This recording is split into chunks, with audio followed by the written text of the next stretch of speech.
శిరస్సు మీద ఇంద్రధనస్సు ఉండెను, ఆయన ముఖము సూర్యబింబము వలెను, ఆయన పాదములు అగ్నిస్తంభముల వలెను ఉండెను. ఆయన చేతిలో విప్పబడిన ఒక చిన్న పుస్తకం ఉండెను. ఆయన తన కుడి పాదము సముద్రం మీదను ఎడమ పాదము భూమి మీదను మోపి సింహము గర్జించున్నట్లు గొప్ప శబ్దముతో ఆర్భటించెను. చాలు. ప్రభునందు పేర మనం చదువుకున్నటువంటి వాక్య భాగం. ఈ వాక్య భాగాన్ని మనం ధ్యానించబోయే ముందు ప్రకటన గ్రంథాన్ని గూర్చి, గ్రంథకర్తను గూర్చి కొన్ని విషయాలు ముందుగా మీకు జ్ఞాపకం చేస్తాను. ప్రకటన గ్రంథం క్రీస్తు శకం 96వ సంవత్సరంలో రాయబడింది. ఈ ప్రకటన గ్రంథాన్ని రాసినటువంటి వ్యక్తి యోహాను అనేటువంటి భక్తుడు. యోహాను అనే మాటకు అర్థం ఏంటంటే యెహోవా దానము అని అర్థం.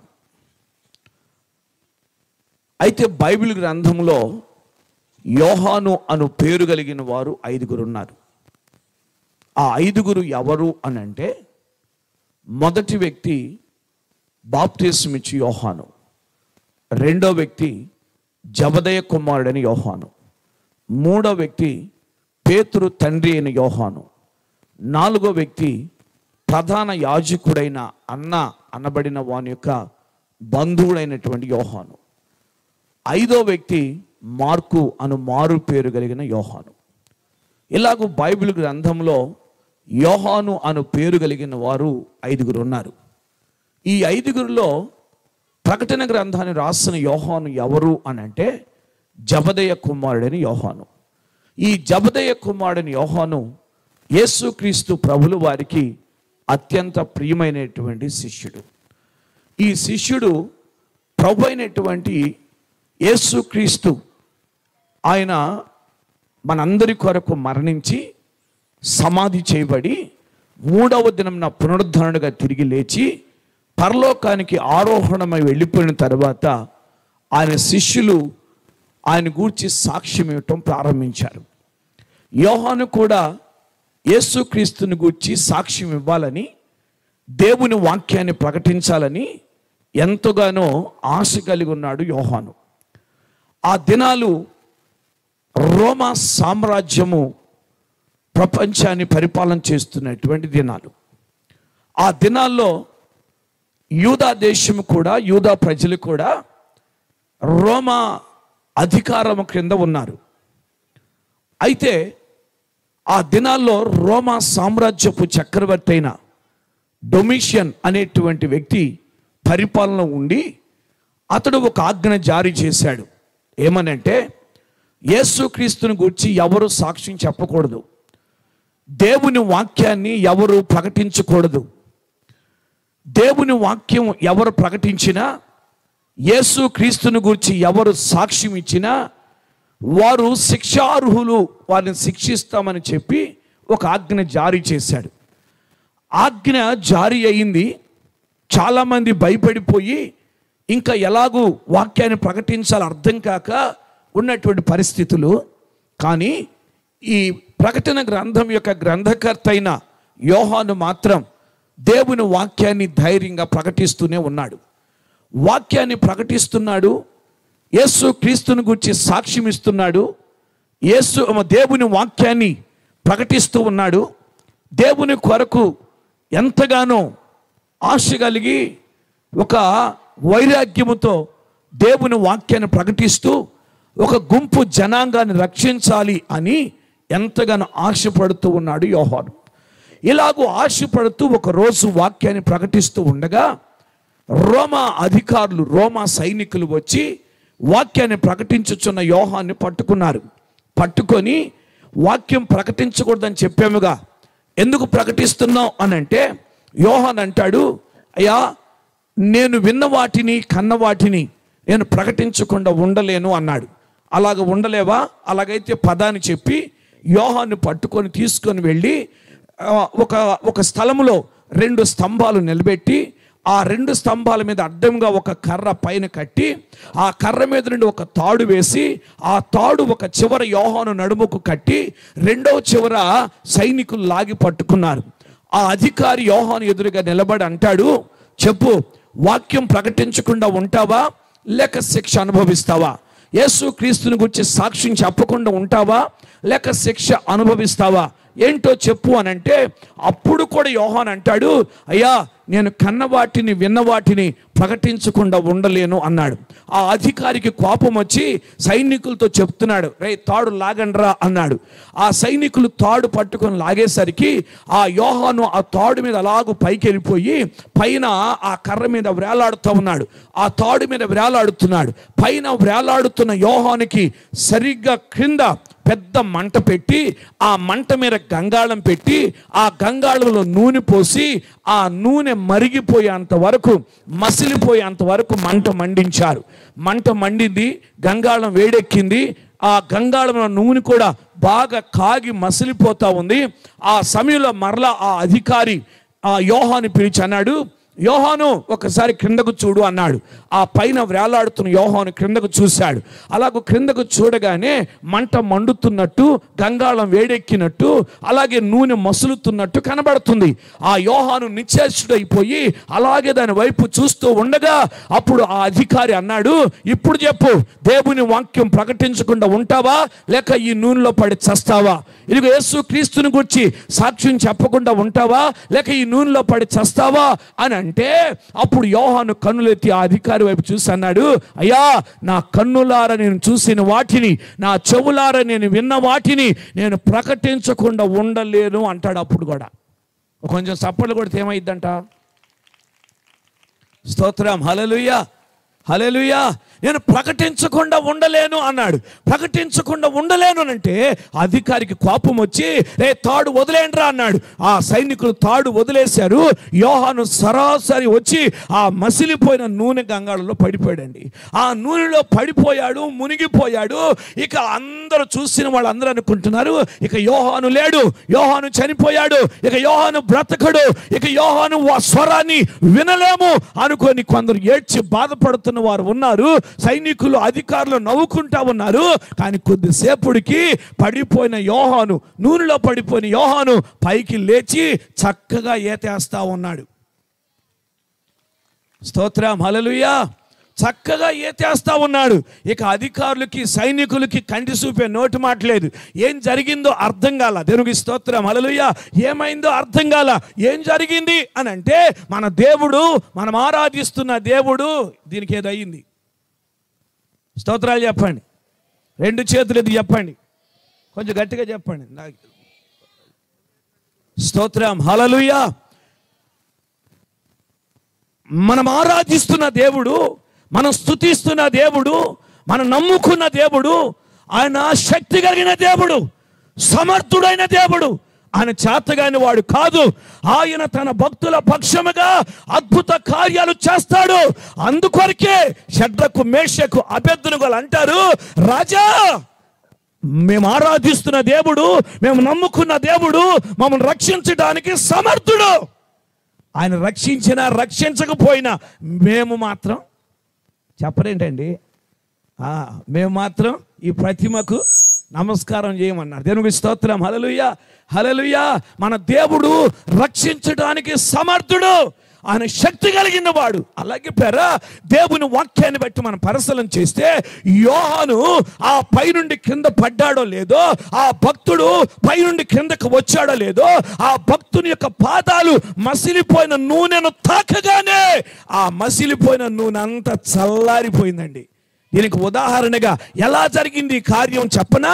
ఉదాహరణగా మనం పరిశీలన చేస్తే ఐగుప్తు దేశము నుండి కనాను దేశానికి బయలుదేరి యెహోషువ నాయకత్వంలో వారు ఇశ్రాయేలు బయలుదేరి వెళుతూ ఉన్నప్పుడు యోర్దాను నది అడ్డుగా వస్తే ఇశ్రాయేల్ అందరూ కూడా భయపడిపోయి ఆ యోర్దాను నది చూసి, దాని ఉరబడి చూసి, దాని ప్రవాహం చూసి, ఇదిగో ఇశ్రాయేల్ అందరూ కూడా కంగారు పడిపోతున్నారు. ఇదిగో ఇప్పుడు యోర్దాను ఎలా దాటాలి, యోర్దాను దాటితేనే కదా ఆ ఆ వాగ్దాన భూమికి వెళ్ళేది. యోర్దాను దాటకపోతే కానాను ఎలా చేరుతాము? ఇప్పుడు మోషే కూడా లేడు. మోషే చనిపోయాడు. మోషే ఉంటే అద్భుతాలు చేసేవాడు. మోషే ఉంటే చేతులు ఎత్తేవాడు. మోషే ఉంటే కర్ర చాపేవాడు. అద్భుతం జరిగేది. ఆనాడు ఎర్ర సముద్రం పాయలైనట్టుగా యోర్దాను కూడా పాయలైపోయేది. ఇప్పుడేమో యెహోషువ ఉన్నాడు. యెహోషువ వల్ల ఏమవుతుంది? ఇతను పిల్లవాడు కదా, ఇతను చిన్నవాడు కదా, ఇతనికి ఏమి చేతవుతుంది అని రకరకాలుగా ఇశ్రాయేలు మాట్లాడుకుంటూ ఉంటే అప్పుడు యెహోషువ ప్రక్కకి వెళ్ళి ప్రార్థన చేయటం మొదలుపెట్టాడు. యేసు రక్తమే. హల్లెలూయా. ప్రార్థన చేస్తున్నాడు. ప్రభువా, అసలు నన్ను ఎందుకు అనుకున్నావు? నన్ను ఎందుకు ఏర్పాటు చేసుకున్నావు? మోషే ఉంటే ఈ యోర్దాన్ని పాయలు చేసేవాడుగా. ఇప్పుడు మోషే లేడు. నేను యమునస్తుడిని. నన్ను ఎన్నుకున్నావు. నాకేమొచ్చయ్యా? నాకేం చేస్తావయ్యా? ఎందుకు నన్ను ఎన్నుకున్నావయ్యా? ఈ ప్రజలను ఎలా దాటించాలయ్యా అని కన్నీరు మున్నీరుగా యెహోషువ ఏడుస్తూ ఉంటే యెహోషువ అంటాడు, యెహోషువ ఎందుకు ఏడుస్తావు? మీ మధ్య యాజకులు ఉన్నారుగా అని. అవునయ్యా ఉన్నారు. మీ మధ్యలో మందస్సం ఉందిగా. అవునయ్యా ఉంది. అయితే ఆ యాజకులను మందస్సం ఎత్తుకోమను, నేను వారి ఎదుట అద్భుతం చేయబోతున్నాను అన్నాడు. దేవునికి స్తోత్రం చెప్పండి. అప్పుడు యాజకులు యెహోషువ వచ్చి యాజకులతో చెప్తే యాజకులు మందస్సాన్ని భుజాల మీద ఎత్తుకొని యాజకులు ముందు నడుస్తున్నారు, వెనుక ఇశ్రాయేలు నడుస్తున్నారు. ఈ మందస్సం మోయిచున్న యాజకుల యొక్క పాదములు యోర్దాను నది నీళ్లను తాకగానే యోర్దాను ఏకరాశిగా నిలిచిపోయింది. స్తోత్రం. హల్లెలూయా. యోర్దాను ఏకరాశిగా నిలిచిపోయింది. అప్పుడు ఇశ్రాయేలు దాటిపోయారు. యాజకుల పాదాలు యోర్దాను నది నీళ్లను తాకగానే ఎలాగూ ఏకరాశిగా నిలిచిపోయాయో అలాగే యోహాను భక్తుడి యొక్క పాదాలు మసిలిపోయిన నూనెను తాకగానే నూనెంతా కూడా చల్లారిపోయింది. అందుకే ఈదగలిగాడు, అందుకే బ్రతకగలిగాడు, అందుకే దేవుడు రక్షించుకున్నాడు. దేవునికి స్తోత్రం. వెంటనే ఆ నూనెలో నుంచి యోహాను బయటికి తీశారు. ఒక బండి కట్టారు, బండి మీద ఎక్కించుకున్నారు. ఈజియన్ సముద్రం దగ్గరికి తీసుకెళ్లారు. ఆ సముద్రం దగ్గరికి తీసుకెళ్లి అక్కడ ఒక దోణి కట్టించి ఆ దోణిలో యోహాను ఎక్కించి ఆ దోణిని సముద్రం లోపలికి తీసుకెళ్లిపోయారు. సముద్రం లోపలికి దోణి వెళ్ళిపోయింది. సముద్రం మధ్యలోకి వెళ్ళిన తర్వాత ఒక ద్వీపము కనబడింది. ఆ ద్వీపము దగ్గరికి వెళ్ళి ఈ యోహాను తీసుకెళ్లి ఆ ద్వీపంలో పడేశారు. ఆ ద్వీపం ఏంటో తెలుసా? ఆ ద్వీపమే పద్మాసు ద్వీపం. ఆ పద్మాసు ద్వీపంలో పడేసి యోహాను అంటారు, యోహాను చూడు, పైన ఆకాశము తప్ప, చుట్టూ నీళ్లు తప్ప ఇక్కడ మనుషులు ఎవరు లేరు, ఇక్కడ ఏ జాతి లేరు, ఏ భాష మాట్లాడేవారు లేరు, నేను ప్రకటించకుండా ఉండలేను అన్నావుగా, ఎవరికి ప్రకటిస్తావు? ప్రకటించుకో, నీ చావేదు నువ్వు చావు అని చెప్పి యోహాను అక్కడ పడేసి వెళ్ళిపోయారండి. యోహానుకు అర్థం కాలే, ఏంటి నా ఆశ ఏంటి? నా యేసయ్య వాక్యం ప్రకటించాలనిగా, యేసుని గురించి సాక్ష్యం ఇవ్వాలనిగా, ఒక గుంపు జనాంగాన్ని రక్షించాలన్న ఆశ కదా. ఎందుకు ఇలాగూ నన్ను దేవుడు అప్పగించాడని చెప్పి వెంటనే మోకరించాడు. కన్నీరు కారుస్తున్నాడు, అంగలారుస్తున్నాడు, గుండెలు బాదుకుంటున్నాడు, గగ్గోలు పెడుతున్నాడు. యేసయ్యా నన్ను ఎందుకయ్యా ఈ రోమా అధికారులకు అప్పగించో, ఈ రోమా సైనికులకు అప్పగించో? అయ్యా నా ఆశ అంటూ నీకు తెలుసు కదయ్యా, నీ సువార్త ప్రకటించాలన్న ఆశ కదయ్యా, నీ కొరకు ఒక గుంపు జనాంగాన్ని రక్షించాలన్న ఆశ కదయ్యా, ఎందుకయ్యా నన్ను విడిచిపెట్టో అని ఏడుస్తున్నాడండి, కన్నీరు కారుస్తున్నాడండి, గుండెలు బాదుకుంటున్నాడండి, అంగలారుస్తున్నాడండి. ఆ ప్రార్థన దేవునికి వినబడింది. హల్లెలూయా. ఆ ప్రార్థన దేవునికి వినబడింది, ఆ కన్నీరు దేవునికి కనబడింది. వెంటనే ఇక పరలోకంలో దేవుడు నిలబడలేకపోయాడు, ఇక సింహాసనం కూర్చోలేకపోయాడు. ఈ యోహాను ప్రార్థన దేవుని సింహాసనాన్ని కదిలించి వేసింది.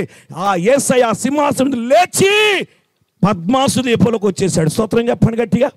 పద్మాసు దీపంలోకి వచ్చి ప్రార్థన చేస్తున్న యోహాను ముందు నిలబడ్డాడు. యోహాను ముందు నిలిచి యోహాను అని పిలిచాడు. స్తోత్రం. హల్లెలూయా.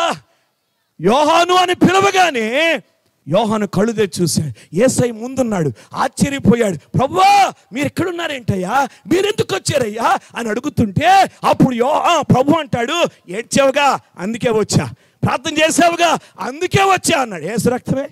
స్తోత్రాలు చెప్పరే, మీరు చెప్పరా? కొంచెం చేతులు ఎత్తరా? కొంచెం గట్టిగా చెప్పరా? హల్లెలూయా.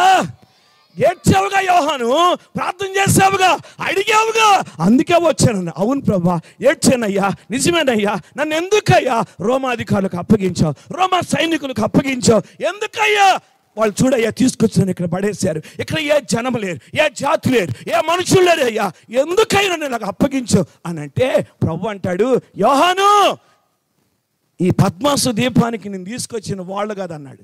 స్తోత్రం. రోమ అధికారులు కాదయ్యా, రోమ సైనికులు కాదా నేను తీసుకొచ్చింది అంటాడు.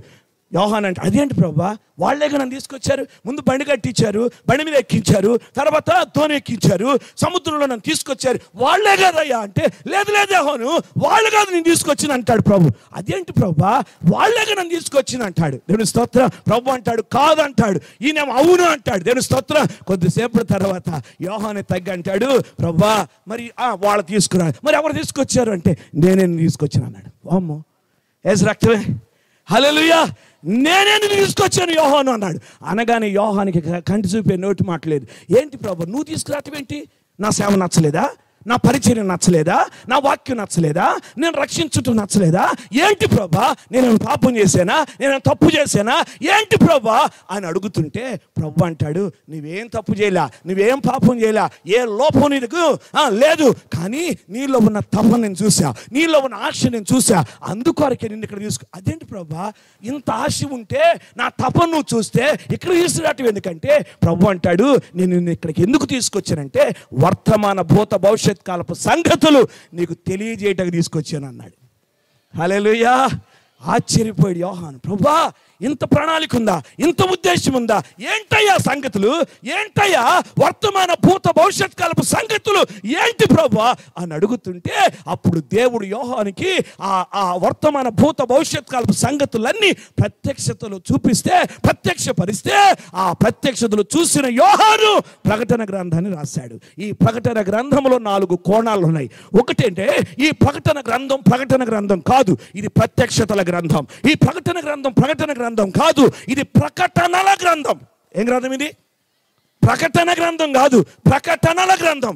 ఈ ప్రకటన గ్రంథం కాదు, ఇది ప్రవచనాల గ్రంథం. ఈ ప్రకటన గ్రంథంలో ప్రవచనాలు ఉన్నాయి. జాగ్రత్తగా గమనించండి. బైబిల్ గ్రంథంలో పాత నిబంధనలో 39 పుస్తకాలు ఉంటే ఆ 39 పుస్తకాల్లో 17 పుస్తకాలు ప్రవచన పుస్తకాలు ఉన్నాయి. కానీ క్రొత్త నిబంధనలో 27 పుస్తకాలు ఉంటే ఆ 27 పుస్తకాల్లో ఒకే ఒక ప్రవచన పుస్తకం, ఏకైక ప్రవచన పుస్తకం, అద్భుతమైన ప్రవచన పుస్తకం, అసలైన శిశులైన ప్రవచన పుస్తకం ప్రకటన గ్రంథమే.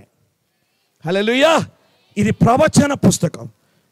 మరొకటి చెప్పున, ప్రకటన గ్రంథం కాదు, ఇది మర్మముల గ్రంథం. ఇది స్తోత్రాలు చెప్పండి, 2 చేతులు ఇది చెప్పండి. హల్లెలూయా.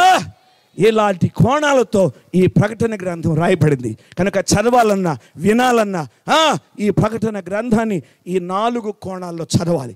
అంత మాత్రమే కాదు ప్రేరా, ఒక మాట చెప్పనా, ఈ ప్రకటన గ్రంథం ధ్యానిస్తున్నప్పుడు, చదువుతున్నప్పుడు ఈ ప్రవచన వాక్యములు చదువువాడు, వాటిని విని ఇందులో రాయబడిన సంగతులు గైకొనువాడు ధన్యుడు అని రాయబడింది. కనుక మీరు చదివినా ధన్యులు అవుతారు, మీరు వినినా ధన్యులు అవుతారు. దేవుని స్తోత్రం.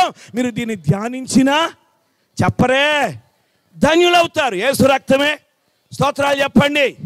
ప్రకటన గ్రంథాన్ని చదవాలంటే ప్రతిరోజు బైబిల్ ముందు పెట్టుకుని ప్రకటన గ్రంథం చదవండి. ప్రకటన గ్రంథాన్ని గురించి వినాలంటే ఇది లైవ్ వస్తుంది, దానిలో వినండి. యేసు రక్తమే.